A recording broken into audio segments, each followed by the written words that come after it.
हे दोस्तों, हम सबकी लाइफ में हमारे 3 सबसे बड़े दुश्मन होते हैं जो हमेशा हमसे लड़ते रहते हैं, फिर चाहे हमें इस चीज का पता हो या ना हो। जो बस ये चाहते हैं कि कुछ भी हो जाए पर हम अपने गोल्स को पूरा ना कर पाए, अपने ड्रीम्स को पूरा ना कर पाए, क्योंकि यही उनका गोल होता है।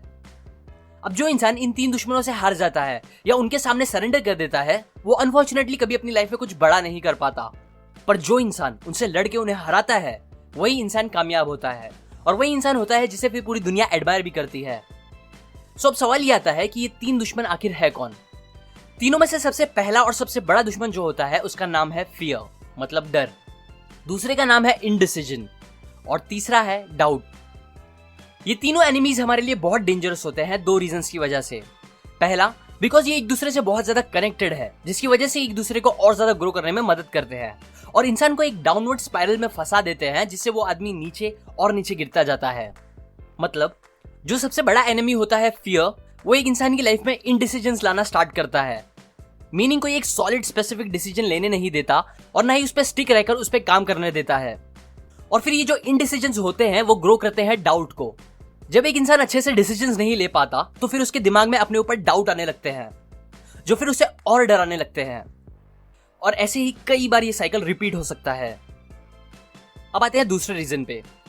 दूसरा रीजन ये है कि ज्यादातर लोगों को पता भी नहीं चल पाता कि उनकी मिजरेबल लाइफ का रीजन ये 3 एनिमीज है, जो स्लोली उनकी जिंदगी खराब कर रहे हैं और जिसकी वजह से ही वो लाइफ में कुछ कर नहीं पा रहे।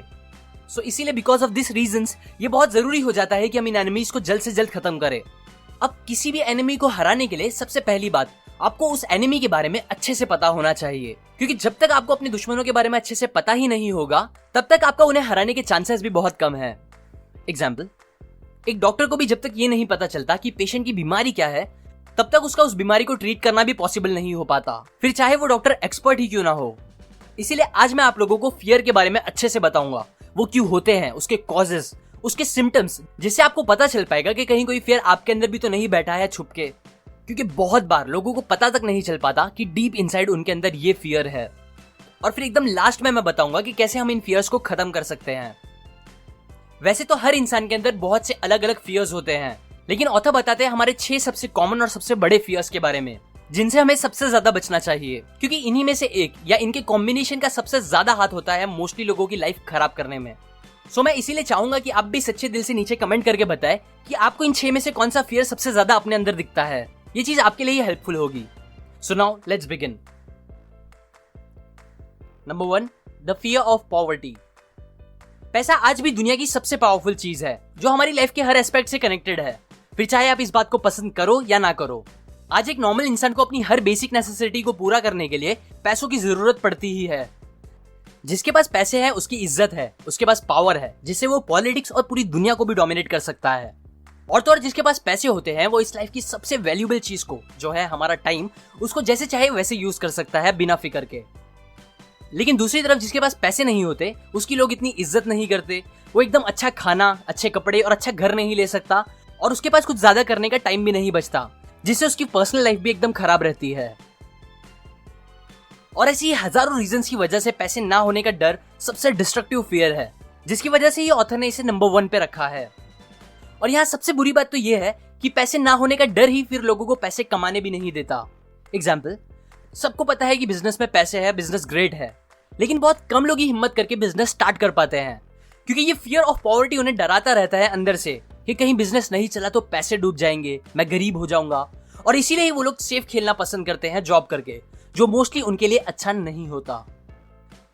अब ये है फियर ऑफ पॉवर्टी के कुछ सिम्टम्स। पहला, इंडिफरेंस, मतलब कुछ भी अलग या हटके करने से डरना। दूसरा, इनडिसीजंस, अपने लाइफ के बड़े डिसीजन दूसरों को लेने देना। तीसरा, एनवी, दूसरों की सक्सेस से जलना और हमेशा दूसरों में फॉल्ट्स निकालना। चौथा, ओवर स्पेंडिंग, अपनी हैसियत से ज्यादा खर्च करना। पांचवा, प्रोक्रेस्टिनेट करना या मेंटली और फिजिकली लेजी हो जाना, etcetera. Number 2, the fear of criticism. आपके साथ कभी ऐसा हुआ है स्कूल या कॉलेज टाइम पे, जब टीचर ने कोई क्वेश्चन पूछा हो क्लास से जिसका आंसर आपको लगता था आपको आता है, लेकिन फिर भी आपने खड़े होकर वो आंसर नहीं दिया, क्योंकि आपके दिमाग में ये चल रहा था कि अगर खड़े होकर आंसर दूंगा और कभी गलत निकल गया तो मजाक उड़ जाएगा, लोग हंसेंगे, एक्सेट्रा एक्सेट्रा। और ये सब सोचने में ही किसी दूसरे स्टूडेंट ने खड़े होके वही सेम सही आंसर दे दिया हो, जिसपे टीचर ने उसे कॉम्प्लीमेंट दिया हो, उसकी तारीफ की हो, जिस पर फिर एट द एंड आपको रिग्रेट हुआ कि अरे यार मेरे को आंसर देना चाहिए था। मेरे साथ तो ये चीज बहुत बार हुई है और मैं आपको ये बता रहा हूं क्योंकि एक बहुत अच्छा एग्जाम्पल है फियर ऑफ क्रिटिसिज्म और उसके मिलने वाले आउटकम का। हर इंसान में कुछ खास, कुछ बड़ा करने की कैपेबिलिटीज होती ही है जो अंदर से उसे भी पता होता है, पर क्योंकि वो लोगों के क्रिटिसिज्म से और सक्सेस नहीं मिली तो लोग क्या बोलेंगे इस थिंकिंग के डर से इतना डरता है कि वो कभी एक्शन लेने की हिम्मत तक नहीं करता, जिसका रिजल्ट ये होता है कि कोई और इंसान वही सेम एक्शन लेके सक्सेसफुल बन जाता है, जबकि वो डरने वाला इंसान बस पछताते रह जाता है। किसी भी इंसान को मोस्टली ये नहीं पसंद होता कि कोई भी उसकी बुराई करे, उसे क्रिटिसाइज करे, यहाँ तक कि मजाक में भी नहीं, क्योंकि जब कोई उसे क्रिटिसाइज करता है तो ये चीज उसे बुरा फील कराती है, उसे अनकंफर्टेबल बना देती है। और कई लोग तो रेगुलर क्रिटिसिज्म सुनने के बाद डिप्रेशन और स्ट्रेस में भी चले जाते हैं। और ऐसे ही इस फियर से लोग इतना डरते हैं कि वो कभी अपनी लाइफ को अपने हिसाब से जीते ही नहीं। सिम्टम्स की बात करें तो लैक ऑफ कॉन्फिडेंस किसी भी एरिया में एक बहुत बड़ा इंडिकेशन हो सकता है फियर ऑफ क्रिटिसिज्म का। अपने दिमाग की बातों को, अपने आइडियाज को, अपने व्यूज को बस अपने तक ही रखना, उसे दूसरों के साथ शेयर नहीं करना, ये भी एक सिम्टम है। लोगों के सामने नर्वस हो जाना, हमेशा उनकी हाँ में हाँ मिलाना, एक्सेट्रा एक्सेट्रा। अगर आपको ये टॉपिक के बारे में और अच्छे से समझना है तो मैं आपको संदीप महेश्वरी का एक वीडियो रिकमेंड करूंगा जिसका नाम है सबसे बड़ा रोग क्या कहेंगे लोग, जिसे आप यहाँ क्लिक करके या नीचे डिस्क्रिप्शन और कमेंट से भी जाके देख सकते हो। Number 3, the fear of illness. एक फेमस डॉक्टर ने बताया था कि 70% लोग जो उनके पास आते थे उन्हें और कुछ नहीं बस हाइपोकॉन्ड्रिया था। हाइपोकॉन्ड्रिया मतलब इमेजिनरी बीमारियां होना जो रियल में तो नहीं होती पर फिर भी लोगों को लगता है कि वो बीमार है। अब ये भी एक अच्छा एग्जाम्पल है फियर ऑफ इल हेल्थ का। बीमार होना किसी को पसंद नहीं होता क्योंकि बीमारी में इंसान को मोस्टली इतना खराब फील होता है कि उसे फिर दुनिया की अच्छी से अच्छी चीज भी खराब लगती है। इसलिए तो बोलते हैं हेल्थ इज वेल्थ, हेल्थ है तो सब कुछ है। और ये बीमार होना बस हेल्थ रिलेटेड बातों का टेंशन ही नहीं बल्कि पैसों का, टाइम वेस्ट होने का टेंशन और भी दूसरे बहुत से टेंशन पैदा कर देता है। इसलिए ये भी एक बड़ा फियर है जिसका बहुत लोग शिकार होते हैं। सिम्टम्स की बात करें तो जिन्हें ये फियर होता है वो यूजुअली अपने अंदर बीमारियों के सिम्टम्स ढूंढते रहते हैं। गूगल पे सर्च करके और डर जाते हैं कि कहीं मुझे कोई बड़ी बीमारी तो नहीं। ये लोग छोटी छोटी बातों पे दवाइयाँ खाने लगते हैं या हमेशा ये बोलते रहते हैं कि मेरी तबीयत ठीक नहीं लग रही, जिससे उन्हें अटेंशन मिले। अपने आप से ज्यादा नेगेटिव बातें करना भी इसका एक सिम्टम है, etcetera. Number 4, the fear of loss of love. Love एक बहुत ज्यादा पावरफुल इमोशन है जो हर इंसान को खुशी से जीने के लिए एकदम जरूरी होता है। प्यार में कितना पावर होता है ये आई एम श्योर आप सबको पता ही होगा। एक इंसान को जब लव मिलता है तो वो खराब से खराब सिचुएशन में हंस पाता है, उनसे लड़के आगे बढ़ पाता है और ऐसे ही बहुत सारे अच्छे रीजंस की वजह से ही ये इमोशनल फुलफिलमेंट कुछ लोगों के लिए इतना ज्यादा इंपॉर्टेंट बन जाता है कि फिर उसके ना मिलने पर लोग बहुत कुछ गलत कर लेते हैं अपने साथ और एकदम एक्सट्रीम कंडीशन में कुछ लोग तो अपनी जान भी दे देते हैं, जैसा आपने न्यूज में या रियलिटी में शायद थोड़ा बहुत देखा होगा। प्यार को खो देने का एक्सपीरियंस ये इंसान के लिए हद से ज्यादा, इनफैक्ट सबसे ज्यादा पेनफुल चीज हो सकती है, फिर चाहे वो अपने पार्टनर का प्यार हो, अपनी फैमिली या फ्रेंड्स का।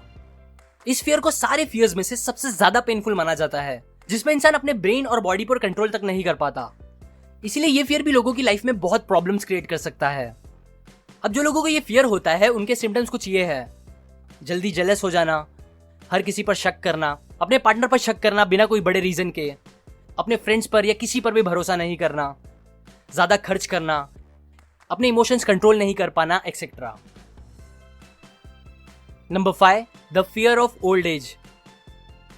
कुछ लोगों को बुढ़ापे का सोचते ही डर लग जाता है क्योंकि उनकी मेंटालिटी कुछ ऐसी बनी है कि बूढ़ा होना मतलब बीमारियां होना, अपने आप से पैसे नहीं कमा पाना, दूसरों पे हर चीज के लिए डिपेंडेंट हो जाना, इमोशनली, फिजिकली और इकोनॉमिकली भी, सबके ऊपर बोझ बन जाना, सेक्सुअली अनअट्रैक्टिव बन जाना, इज्जत कम हो जाना और ऐसी ही बहुत सी नेगेटिव चीजें कुछ लोगों के दिमाग में आ जाती है जब वो बुढ़ापे के बारे में सोचते हैं और इन बातों का डर ही वो अपने दिल में बैठा लेते हैं।